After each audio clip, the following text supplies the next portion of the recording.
shockingly, it appears that at this moment, there is a new spending deal between Joe Manchin and President Biden.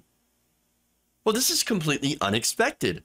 Now, look, it involves about $430 billion of new spending, about $306 billion in new revenue. Before I get into the details, let me just say this. This is the announcement of a deal. There's a lot of things that can go wrong. For one, I don't trust Joe Manchin at all. And so he could go and tank the deal. There's already talk of House Democrats like Josh Gottheimer wanting to tank the deal. And of course, we have no idea what's going to happen with Kyrsten Sinema. Is she going to tank the deal? And so all of those, I'm saying, hold.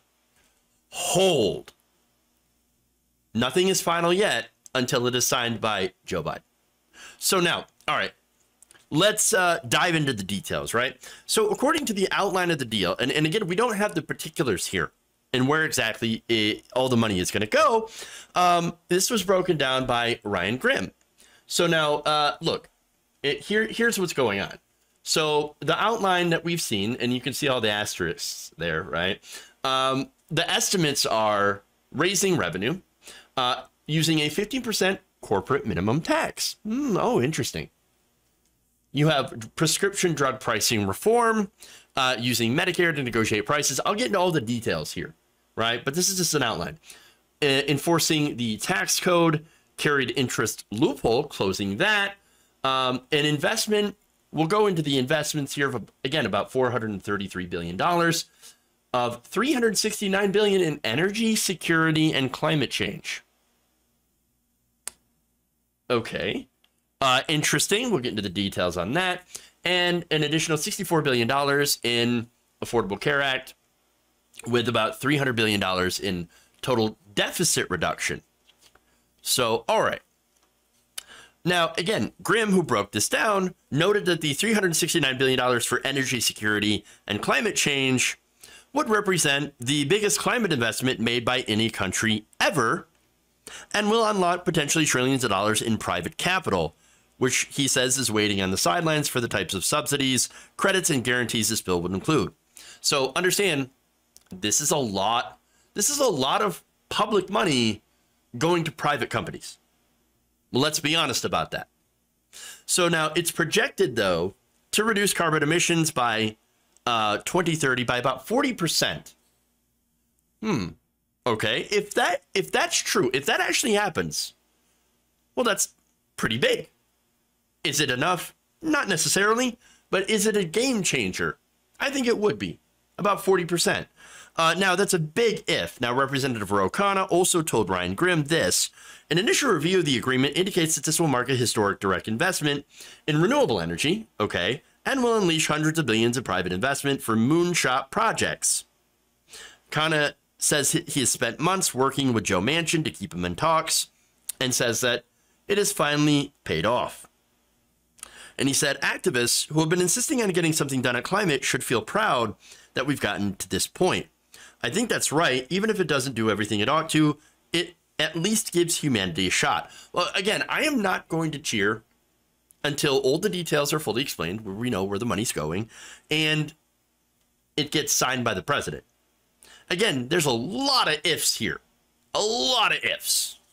But what we know, look, you don't have to be a genius to guess that this is going to be chock full of subsidies to fossil fuel companies. Of course, along with renewable energy spending, they're going to be spending a lot on natural gas, mainly. And so, yes, there is going to be a lot of fossil fuel spending. As Grimm notes, climate hawks will criticize the bill for its energy neutral approach. In other words, the kinds of subsidies made available for clean energy are supposed to be available to projects that clean up dirty energy too. So now look, clean coal. You've heard of clean coal, right? Well, there's no such thing. It's not actually real. Okay? Clean coal, meaning they're taking out coal, they're going to clean it. No. There's no such thing as that. Now, of course, there are ways to take the energy that we have through fossil fuels and I guess make the process release a little less carbon, a little less methane, And then they're kind of hinging on that. Okay. So not great. Is it a reduction? I mean, a reduction is a reduction. And right now we need as many reductions as we can get. But again, there's no clean coal. You don't take the coal out. You don't clean it. You don't do any of that stuff. But that said, we knew all this stuff, and we knew that any bill that's going to get past Joe Manchin is going to personally benefit him in the long run because Joe Manchin is a coal baron, and he has investments in oil and gas. So, of course, it's going to benefit him in some way for him to agree with it, obviously. Now, the question here is it worth what we could potentially get in return? And that's, of course, eyeing the 40% reduction in emissions. Here's what Grimm asks. If this money can spark some exponential technological development in reducing and or sequestering carbon emissions during a planned transition to clean energy away from fossil fuels, then he says, well, yes, we'll be better off. All right. Now, his other point is this, and it's a pretty utilitarian point at this, saying that basically this is kind of the best that we could expect to get. So letting Manchin and corporations have some investment in fossil fuels that personally benefit them, in his mind, will be good enough, or we'll get something in return that's good enough to allow that to happen. Because otherwise, you will get nothing. At least in this Congress. And look, we're running out of time, so I can't help but kind of be okay with that approach. I know it sucks, right? It sucks to admit it, but it's like, that's kind of a point. The Republicans, take back government, they're going to just keep regressing things backwards when it comes to climate and make it worse. So I feel like we got to do something. And even though if it's not what we want and it's nowhere near enough, if it is some progress on it, okay, I'll take it. But then we're going to keep fighting more to get better, to get even more. But we have to get progressives in Congress. And we have to get money out of politics. And again, those are long-term projects, right? So now there's more. Remember, this isn't just climate change. There are some taxes that are involved here. For example, the 15% corporate minimum tax. Now, this would, again, apply to companies that have profits of more than $1 billion a year and would operate as a business version of the alternative minimum tax. Okay, so it is a tax increase on corporations. I guess I'll take it. Medicare will also be able to negotiate with prescription drug companies to lower rates on certain drugs. Again, not what we want, not enough, but there is something there. It is enough, of course, enough to piss off Big Pharma and maybe save some people some money on drugs. Again, we need more. We need to have Medicare be able to negotiate all prescription drugs. But again, we're not at that point. We don't have a Congress that's going to be on our side about this. Okay. But anyway, the bill also does away with the carried interest loophole. That would be one of the better provisions along with these tax increases, because what it would do is it would require hedge funds and private equity firms to consider that income to be short-term capital gains, which are taxed at normal income instead of a reduced rate.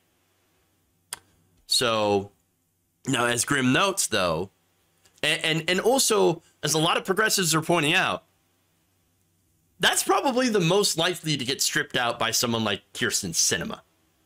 And so if that happens, if this happens, if the tax increases go and they just pass what is essentially going to be massive corporate welfare,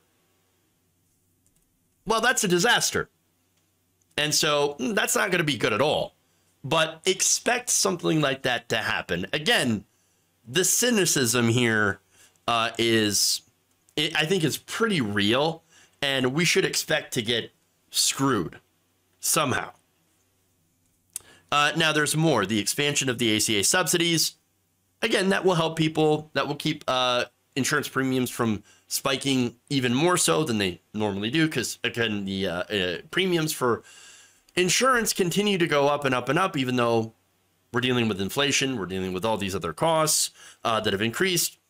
But at least this will keep it from not increasing exponentially, which again is bad for Democrats when it comes to political stuff, when it comes to the midterms. So that's why this will probably stay in there, of course.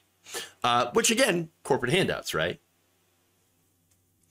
Look, I think you all pretty much know that this is mainly a corporate pork bill. But then again, we live under corporate rule.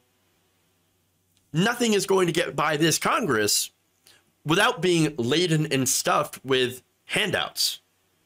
So understand that, okay? That said, if they do keep some tax increases on the rich, and that's going to be for people making over $400,000 a year, and does invest in actual clean energy manufacturing and helps reduce emissions, then I guess it's basically a win. Again, a super mixed bag, not that big of a win, but it's still a win. It's certainly not anything that progressives like myself are hoping for. It's not what we want, and we certainly know that it's not going to be enough. But at the same time, what else can we expect at this point?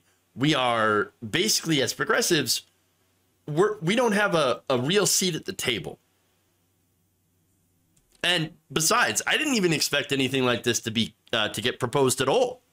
Certainly not a deal where it does contain some good things that are possible.